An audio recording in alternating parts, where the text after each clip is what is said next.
नमस्कार, आप देख रहे हैं वत्स वाच और मैं हूं मुकेश वत्स।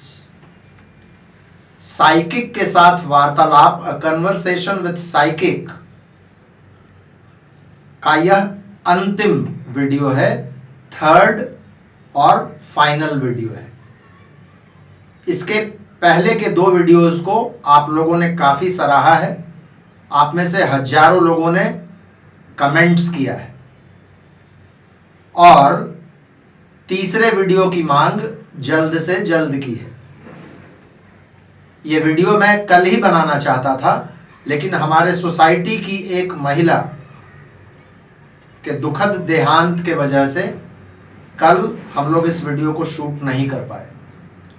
आज के इस वीडियो में हम लोग महामारियों की चर्चा करेंगे, विश्व युद्ध की चर्चा करेंगे और कुछ पॉलिटिकल प्रेडिक्शंस जैसे चाइना पर, पाकिस्तान पर, रशिया पर, यूरोप पर, अमेरिका पर, इन चीजों की चर्चा हम लोग आज के इस वीडियो में करेंगे। तो ये वीडियो भी काफी इंटरेस्टिंग रहने वाला है, इसको लास्ट तक अवश्य देखिएगा। आपने अभी तक मेरे चैनल को सब्सक्राइब नहीं किया है तो करके बगल के बेल आइकन को दबा लीजिएगा। फ्रेंड्स, पिछले दो वीडियोस में आप लोगों के बहुत ही सकारात्मक कमेंट्स आए हैं। हालांकि कुछ एक कमेंट्स नकारात्मक भी थे। कुछ लोगों ने तो लानतें भेजी है, जिस वीडियो में मैंने कहा कि इस्लाम का अंत हो जाएगा। कुछ लोगों ने कहा कि ये साइकिक जो है ये आपको गुमराह कर रही है, आप एस्ट्रोलॉजी के वीडियोस पर ही रहिए। कुछ लोगों ने कहा सुनने में कहानी के जैसा लगता है। और फ्रेंड्स, ये परेशानी हम एस्ट्रोलॉजर्स को बहुधा भुगतना पड़ता है। जब आप समय से पहले कोई भविष्यवाणी करते हैं तो लोग हंसते हैं और उसको ब्रश ऑफ कर देते हैं। अब जैसे आज से 500 साल पहले कोई यदि कहता कि आसमान में लोहे की चिड़िया उड़ेगी, और ऐसा हुआ है, अच्युतानंद दास जी ने किया है, काल ज्ञानम में किया गया है, तो उस समय के लोगों में विश्वास नहीं था इन चीजों का। तो अब आगे क्या होगा ये तो हम लोगों को नहीं पता, लेकिन हाँ, कुछ लोगों ने कटाक्ष जरूर किया है। आज के इस वीडियो को हम लोग शुरू करने से पहले, यदि आप लोगों ने पहले के दो वीडियोस नहीं देखे हैं तो मैं उन दोनों वीडियोस के लिंक मैं आपको डिस्क्रिप्शन सेक्शन में दे दूंगा। एक बार उन दोनों वीडियोस को यदि देख लीजिएगा तो आप लोगों को ये वीडियो भी समझने में और पूरा परिप्रेक्ष्य समझने में ज़्यादा आसानी होगी। पहले के दो वीडियोस का यदि सार हम कहें तो ये सार यही है कि अब सत्ता, इस विश्व की सत्ता अब ईश्वर अपने हाथों में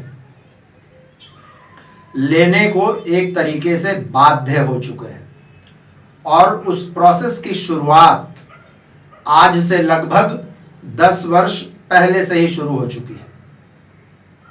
ये महाभारत भाग 2 का युद्ध चल रहा है। सभी ईश्वर अलग अलग रूप में इस पृथ्वी पर उपस्थित हैं और सभी अपने अपने कार्यों को कर रहे हैं। महाभारत काल के भी सारे योद्धा इस पृथ्वी पर विराजमान हैं। कल्कि अवतार हो चुका है और अब कभी भी इस पूरे विश्व की सत्ता देवतागण अपने हाथों में ले लेंगे। सनातन धर्म का उदय होगा और सनातन के उदय से पहले जो लोग भी पापी लोग हैं, आताताई लोग हैं, असुर हैं, ऐसे लोगों का खात्मा होगा। इस महिला भविष्य दृष्टा से मैंने महामारियों के विषय में चर्चा की थी। हम सभी लोग पिछले 2.5 वर्षों से महामारियों से पीड़ित रहे हैं। कई लोगों ने अपनों को खोया भी है। तो मैंने कोरोना के विषय में उनसे पूछा। कोरोना के बारे में उन्होंने बहुत ज्यादा नहीं कहा, इतना कहा कि ये एक पॉलिटिकल बीमारी थी। इसमें कुछ सच्चाई भी थी, लेकिन सिर्फ कुछ मात्रा में। सच्चाई से बहुत ज्यादा इसमें एक बवंडर क्रिएट करने का प्रयास किया गया था। उन्होंने कहा कि कोरोना तो कुछ भी नहीं था, कोरोना से भी बहुत ज्यादा भयंकर बीमारी अभी आगे कुछ ही वर्षों में यह विश्व देखेगा, और उस बीमारी की शुरुआत जानवरों के शरीर से होगी। आप लोगों को याद होगा 2020 में भी इन्हीं महिला के साथ बात करके मैंने एक वीडियो बनाया था। उस वीडियो में भी मैंने एक महामारी की चर्चा की थी, तो मैंने उसी के विषय में पूछा। उसको इन्होंने आगे बढ़ाते हुए कहा कि जानवरों के शरीर में कुछ ऐसे रसायन, कुछ ऐसे केमिकल्स डेवलप होंगे जो मनुष्य के शरीर में जाएंगे और लोग बीमार पड़ेंगे। यह बीमारी ऐसी होगी कि 100 से ऊपर शरीर का टेम्परेचर हो जाएगा। नॉर्मल टेम्परेचर 97 होता है, 97 से ऊपर जाने पर हम लोग कहते हैं कि बुखार हो गया है। 100+ के टेम्परेचर्स होंगे लोगों के, आदमी का शरीर तपेगा, ऑर्गन्स फेल होंगे, और ये बीमारी डॉक्टर्स के दिमाग से, डॉक्टर्स के समझ से परे होगा। इलाज का बहुत ज्यादा मौका नहीं मिलेगा लोगों को, और लोगों की मृत्यु हो जाएगी। पूरे शरीर पर, पूरी चमड़ी पर धब्बे, दाग के जैसा उभरेगा, सिर्फ छूने से ही वहां से खून निकलना शुरू होगा, और लाखों करोड़ों की संख्या में लोगों की मृत्यु होगी। इससे बचने का सबसे अच्छा उपाय उन्होंने यही बताया कि जल्द से जल्द नॉन वेजिटेरियन भोजन करना बंद कीजिए। जानवरों के ऊपर बहुत ज्यादा अत्याचार हो रहा है, और लोग शौक से, अब जो लोग नहीं खाते थे उन लोगों ने भी खाना शुरू कर दिया है।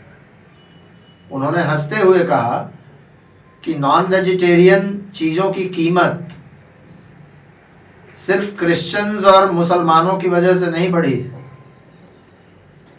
बल्कि हिंदू अब इतने तादाद में खा रहे हैं नॉनवेज कि उसके वजह से भी बढ़ चुका है। जो लोग अपने घरों में नहीं बनाते हैं वो बाहर जाकर खा लेते हैं, और ये प्रचलन बहुत डेंजरस है। एकदम स्पष्ट संदेश है कि नॉन वेजिटेरियन खाना खाना छोड़िए, और नहीं तो आगे परेशानियां आएंगी। उन्होंने अनाज के बारे में भी कहा कि किसानों को अनाज उगाने के लिए जहर का प्रयोग बंद करना चाहिए। शायद उनका इशारा ये जो इंसेक्टिसाइड्स और पेस्टिसाइड्स हम लोग यूज करते हैं उसके तरफ है। उनका कहना था कि जानवरों के शरीर में जो एक अलग तरीके का रसायन डेवलप होगा, उसका एक बड़ा वजह ये भी होगा कि हम लोग अपने फसल को उगाने में बहुत सारे केमिकल्स का प्रयोग कर रहे हैं। वही केमिकल्स जानवरों के शरीर में जा रहा है, और उसी की वजह से ये एक रिएक्शन की तरह बाहर निकलेगा। और उन्होंने इशारा किया कि इसका हम लोगों को हिंट पहले से मिल भी रहा है। अब ये बर्ड फ्लू और स्वाइन फ्लू और मैड काउ डिजीज, ऐसे कई तरह की बीमारियां पहले आ भी चुकी हैं, लेकिन हम लोग हैं कि मानने को तैयार नहीं है। तो इससे हम सभी लोगों को सतर्क रहना होगा। इन्होंने बताया कि तीसरे विश्व युद्ध की शुरुआत हो चुकी है। मैंने पूछा था कि बहुत सारे हमारे दर्शक पूछते हैं कि तीसरा विश्व युद्ध कब शुरू होगा। उन्होंने बताया कि किसी मुगालते में मत रहिए, तृतीय विश्व युद्ध की शुरुआत हो चुकी है, और ये धीरे धीरे आगे बढ़ेगा। और ये आवश्यक नहीं है कि जिस तरीके से प्रथम विश्व युद्ध और द्वितीय विश्व युद्ध लड़ा गया था, जिसमें सेनाएं आमने सामने थी और उसके हिसाब से रणनीति बन रहे थे, उस तरीके का ये युद्ध नहीं है। यह युद्ध कई स्तरों पर लड़ा जा रहा है, ऑलरेडी शुरू है ये युद्ध, और ये धीरे धीरे और आगे बढ़ता चला जाएगा और युद्ध से भी लाखों करोड़ों लोगों की मृत्यु होगी। उन्होंने कहा कि इस बात में कोई संदेह नहीं है कि बड़े स्तर पर ना सही, लेकिन छोटे स्तर पर ही सही, न्यूक्लियर वेपन्स का भी प्रयोग आगे होगा और इससे भी एक बहुत बड़ी संख्या लोगों की प्रभावित होगी। उन्होंने कहा कि जो लोग भी धर्म के रास्ते पर हैं, उन लोगों को इस युद्ध में परेशानी तो होगी, लेकिन वो बचे रह जाएंगे, और खास करके जिन लोगों में भी इंसानियत जीवित है, उन लोगों को कुछ नहीं होगा। उन्होंने बताया कि इजराइल पर आगे बहुत खतरा मंडरा रहा है, यूरोप पर खतरा मंडरा रहा है। इजराइल पर बहुत सारे देश मिलकर अटैक करेंगे, लेकिन इजराइल भी इसका पुरजोर प्रतिकार करेगा और इसमें भी बहुत क्षति होगी। और इजराइल पर जब हमला होगा, तब विश्व का एक बहुत बड़ा भाग इस युद्ध में शामिल हो जाएगा, जिसमें यूरोप, अमेरिका और भी बहुत सारे देश शामिल होंगे। भारत के विषय में इन्होंने कहा कि भारत मुख्यतः तटस्थ रहेगा, न्यूट्रल रहेगा, और वही भारत का स्ट्रेंथ भी होगा। आप लोगों को याद होगा फ्रेंड्स, 2020 में मैंने एक विश्व युद्ध पर वीडियो बनाया था और चाइना के टूटने पर भी मैंने वीडियो बनाया था। करीब करीब मेरे एस्ट्रोलॉजिकल फाइंडिंग्स भी लगभग ऐसे ही थे कि इंडिया एक न्यूट्रल रोल प्ले करेगा। इस महिला भविष्य दृष्टा ने कहा कि भारत अन्नपूर्णा का रोल प्ले करेगा। भारत का अन्न अमृत के समान बहुत सारे लोगों की जान बचाएगा। उन्होंने कहा कि किसानों को जहर का प्रयोग बंद करना चाहिए, और एक और भी बात उन्होंने कहा, इसका मतलब मैं बहुत अच्छे से नहीं समझ पाया। उन्होंने कहा कि भारतीय किसानों को खेती में स्केयर क्रो का प्रयोग नहीं करना चाहिए। आप लोगों ने देखा होगा, किसान अपने खेतों में कुछ एक ऊपर में हांडी लगाकर कुछ इस तरीके का एक स्ट्रक्चर खड़ा करते हैं, ताकि उससे चिड़ियां डरकर भाग जाए और अनाज को जो बीज होता है उसको नहीं चुगे। उन्होंने कहा कि स्केयर क्रो की जगह अब मां अन्नपूर्णा को खेतों में लगाने का समय आ गया है। मैंने बहुत ज़्यादा पूछा भी इसके विषय में, तो उन्होंने कहा समय आने पर और भी खुलासे होंगे, लेकिन अभी आप इतना समझिए कि भारतीय अनाज से बहुत सारे लोगों की जान बचेगी। अफगानिस्तान के विषय में उन्होंने कहा कि अफगानिस्तान इस पृथ्वी पर ही जीता जागता एक नर्क है। बहुत सारे लोग ये कहते हैं कि अफगानिस्तान पर किसी ने आज तक शासन नहीं किया। उन्होंने बताया कि अफगानिस्तान पर गांधारी का श्राप है और अफगानिस्तान कभी भी शांत नहीं होगा। उन्होंने कहा कि अफगानिस्तान में जो जो देश हस्तक्षेप करेगा, उन सभी देशों को उल्टे पांव वहां से भागना पड़ेगा। उन्होंने सोवियत संघ का उदाहरण दिया। 1979 में यूएसएसआर वहां एंटर की थी और 1990 के लगभग उनको वहां से भागना पड़ा। उन्होंने ये भी कहा कि अमेरिका को भी इसलिए उल्टे पांव वहां से रातों रात भागना पड़ा था। उन्होंने बताया कि अफगानिस्तान की वजह से ही पाकिस्तान की भी परेशानियां बहुत बढ़ने वाली है। पाकिस्तान के विषय में मैंने उनसे पूछा कि बहुत सारे लोग बोल रहे हैं कि पीओके भारत वापस ले लेगा। पिछले साल ही लोगों ने, कुछ एस्ट्रोलॉजर्स ने शायद ये भविष्यवाणी की थी कि अप्रैल 2021 तक पीओके भारत का हिस्सा होगा। इन्होंने बताया कि पीओके को अभी भारत को लेने का प्रयास करना भी नहीं चाहिए। उन्होंने कहा कि समय आएगा। इस महिला भविष्य दृष्टा के अनुसार पाकिस्तान की हालत बद से बदतर होने जा रही है। खाने पीने के चीजों के लिए वहां लूट मार काट मचने वाला है। एक गृह युद्ध की स्थिति वहां बनेगी। और सिर्फ खाने के लिए ही नहीं, पीने के पानी के लिए भी पाकिस्तान को बहुत परेशानी होने वाली है। और इन्होंने कहा कि पाकिस्तान भारत के सामने गिड़गिड़ाएगा, तब भारत को वहां हस्तक्षेप करना चाहिए। भारत यदि अभी हस्तक्षेप करता है तो शायद पीओके को वापस ले भी ले, लेकिन उसके परिणाम आगे बहुत अच्छे नहीं होंगे। इसलिए भारत को न तो अभी पाकिस्तान में कोई सैनिक कार्रवाई करनी चाहिए और न ही अफगानिस्तान में अपनी सेना को भेजना चाहिए। उन्होंने कहा कि 2025 से एक परिस्थिति होगी जब महामारी भी, जिस महामारी के बारे में उन्होंने कहा, वह महामारी भी धीरे धीरे अपना पांव पसार रही होगी और यह विश्व युद्ध भी धीरे धीरे एक रूप ले रहा होगा। उस समय में परेशानियां बहुत ज्यादा बढ़ जाएंगी इस विश्व में। चाइना के विषय में बहुत ही स्वाभाविक सवाल था, मैंने उनसे पूछा। उन्होंने बताया कि कैलाश जब तक चाइना भारत को नहीं सौंपता, तब तक चाइना की परिस्थितियां खराब होती चली जाएंगी। उन्होंने कहा कि चीन के लोग बहुत हिकमती हैं, बहुत डिसिप्लिन्ड हैं, बहुत अनुशासित हैं, इसीलिए चीन तरक्की कर रहा था। लेकिन 2012 के बाद चीन के लोग तो ठीक ही हैं, लेकिन वहां के जो शासक वर्ग हैं, उनकी नीतियों के वजह से लक्ष्मी वहां से रूठ गई है और धीरे धीरे चाइना की स्थिति और खराब होती चली जाएगी।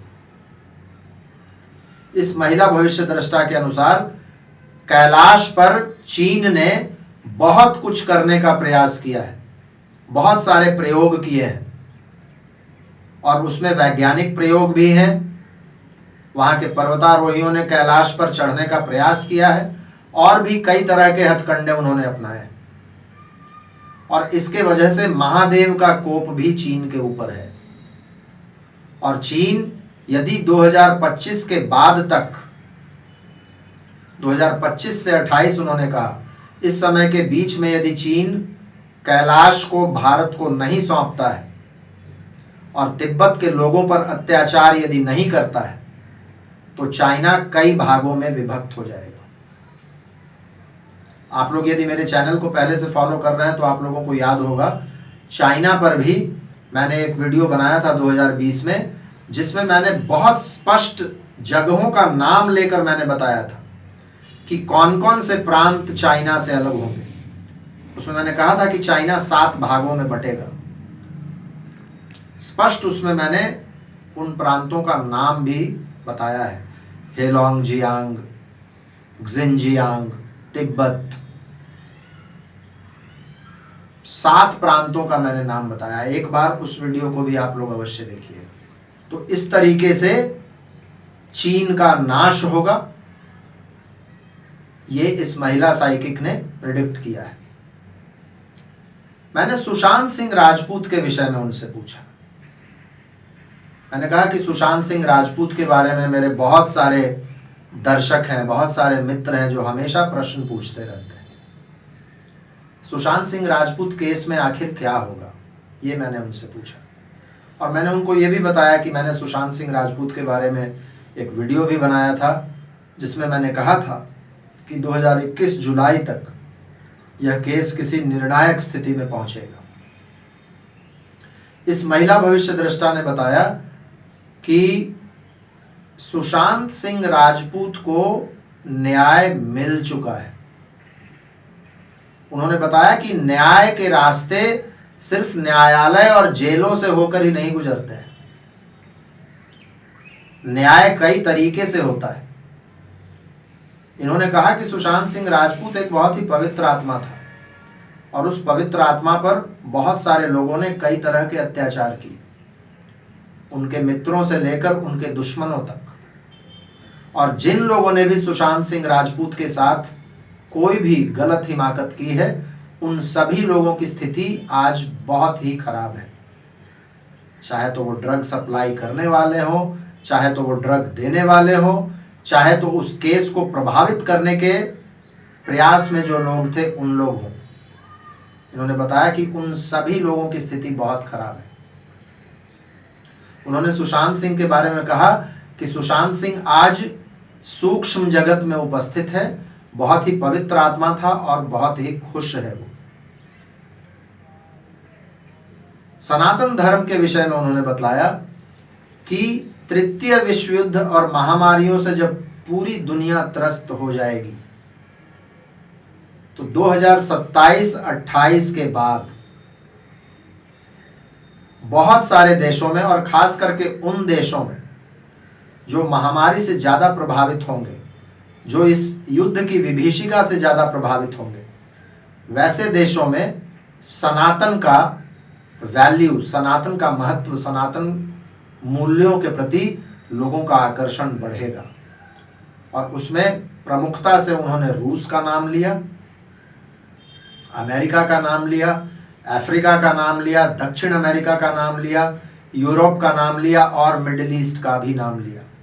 उन्होंने बताया कि लगभग ये चूहे बिल्ली का खेल 8 वर्षों तक चलता रहेगा, 2029-30 तक, जिसमें 2025 से परिस्थितियां बहुत खराब होंगी और फिर सनातन का उदय होगा।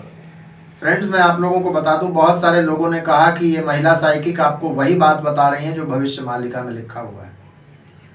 जिन लोगों ने भी वो वीडियो नहीं देखा है, मैंने 1 साल पहले भविष्य मालिका पर भी 2 वीडियोस बनाए थे, 2 पार्ट में था वो वीडियो। आप लोग कृपया उस वीडियो को जाकर देखिए। ऐसा नहीं है कि मुझे नहीं पता है कि भविष्य मालिका में क्या क्या बताया गया है। मैं उस विषय पर ऑलरेडी 2 वीडियो बना चुका हूँ और उसको लोगों ने काफ़ी सराहा है। तो मैंने जब इस महिला भविष्य दृष्टा से बात किया तो मेरे दिमाग में भविष्य मालिका था। तो ऐसा नहीं है कि भविष्य मालिका का वो कॉपी कर रही हैं और मुझे नहीं समझ में आ रहा है, या भविष्य मालिका मुझे पता ही नहीं है।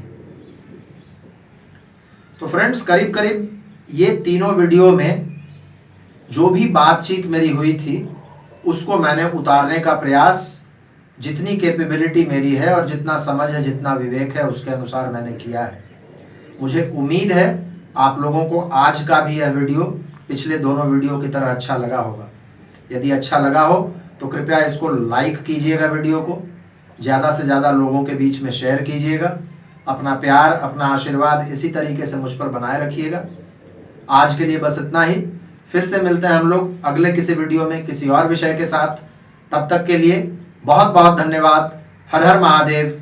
भारत माता की जय।